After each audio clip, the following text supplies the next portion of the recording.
शादीशुदा महिला को भारत का कानून कई अधिकार देता है। शादी के तुरंत बाद कुछ अधिकार ऑटोमेटिक मोड से ही बहू को मिल जाते हैं, लेकिन कुछ संपत्ति से जुड़े अधिकार ससुराल में पति या फिर सास ससुर की सहमति से ही मिल सकते हैं।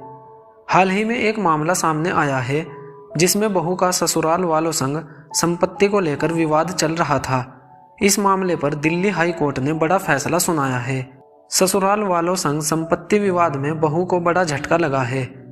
दिल्ली हाई कोर्ट ने कहा है कि कानून के तहत बहू के पास साझा घर में रहने का अपरिहार्य अधिकार नहीं है और ससुराल वालों को इससे बाहर नहीं किया जा सकता है।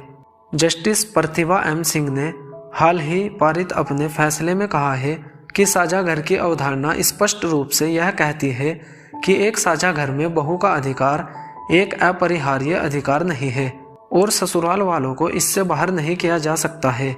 उन्होंने कहा है कि बहू अपने वैवाहिक घर या साझा घर में रहने के अधिकार का दावा करते हुए यह दलील नहीं दे सकती है कि साझा घर में ससुराल वाले उसके साथ नहीं रह सकते।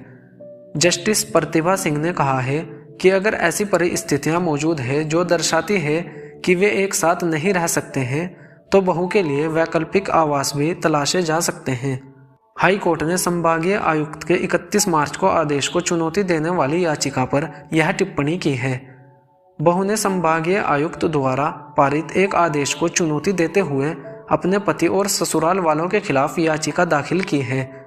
महिला के ससुराल वालों की ओर से माता पिता एवं वरिष्ठ नागरिक देखरेख व कल्याण अधिनियम के तहत साउथ एक्सटेंशन में मकान से बहू को घर से बेदखल करने की मांग की थी। जिलाधिकारी ने इस मामले में बहू को घर खाली करने का निर्देश दिया था। हालांकि संभागीय आयुक्त ने बहू को घर खाली करने के जिलाधिकारी के आदेश को रद्द कर दिया और बहू को घर में रहने की अनुमति दे दी। हालांकि संभागीय आयुक्त ने अपने आदेश में कहा कि ससुराल वालों को जो कि वरिष्ठ नागरिक हैं वो भी उसी मकान में रहेंगे। इसी आदेश को महिला ने हाई कोर्ट में चुनौती दी थी।